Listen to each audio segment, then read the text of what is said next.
You ever been at the top of the universe? I'm gonna take you.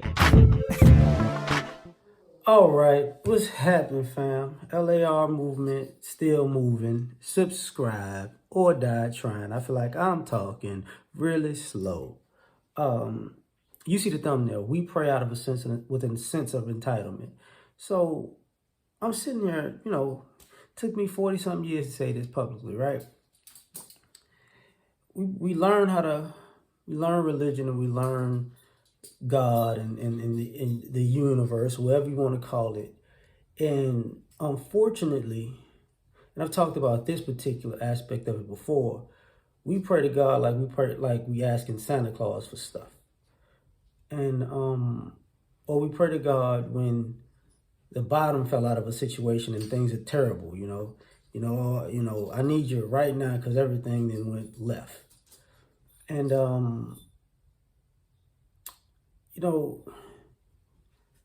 remember my grandparents used to say, thank you for waking me up this morning. I hear that less and less and less. So we've gotten, spoiled as far as life is concerned because the ultimate gift is life itself, is the opportunity itself.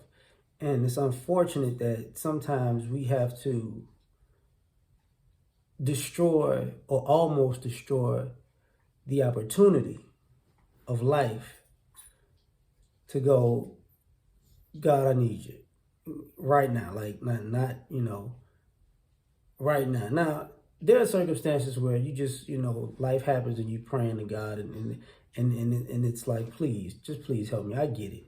I'm not saying that shouldn't happen or that doesn't happen or that shouldn't happen when it happens. What I'm saying is when you get comfortable in life, you don't pray as much. And when you get comfortable in life, you probably should. And maybe you shouldn't pray as much when you get comfortable, or maybe you should be thankful, like thank you, thank you, thank you, thank you. But it's unfortunate that I don't think we say thank you enough when we get comfortable, and we only say, God, I need your help when the comfort starts getting yanked away, and that's a problem. Maybe for some people it's like, so what? God know my heart. Yeah. So, and with some people, that's the problem. God does know your heart. And he knows the part of your heart that you're trying to hide from the public. He knows that one. So it's problematic. And the other thing, we're praying with a sense of entitlement because I want. God, could you give me this? God, could you give me that? God, could you give me some more? God, could you give me this, that? Like we praying for tangible things. Like, if he come across this, he gonna know who it is about.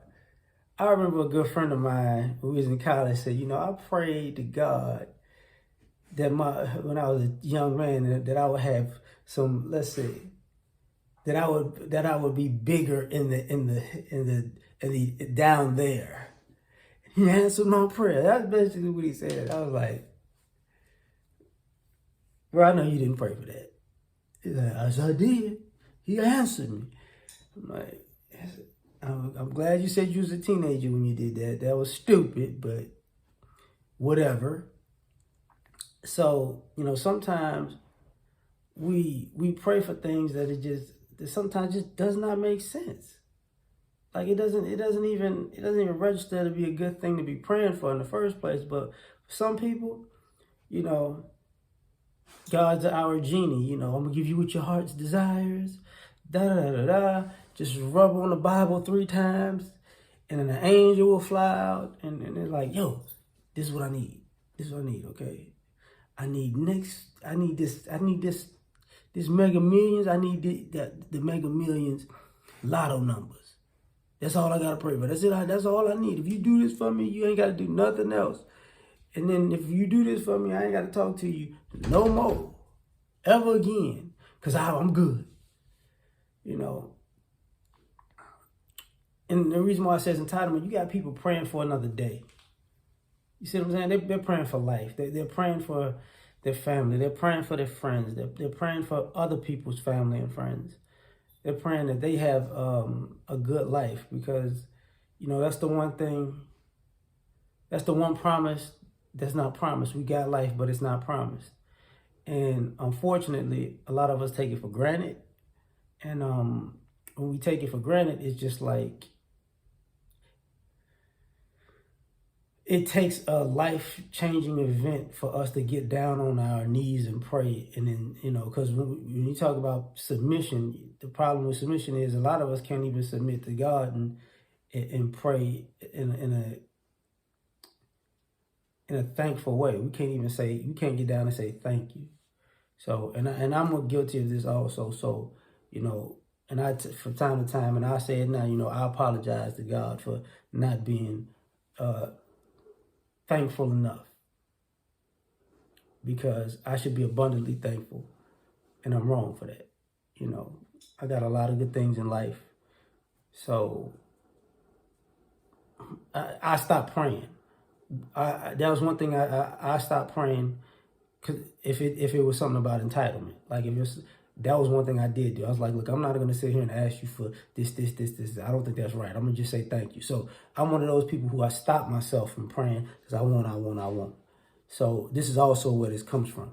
So like, share, subscribe, or die trying. Catch you on the next one. Peace.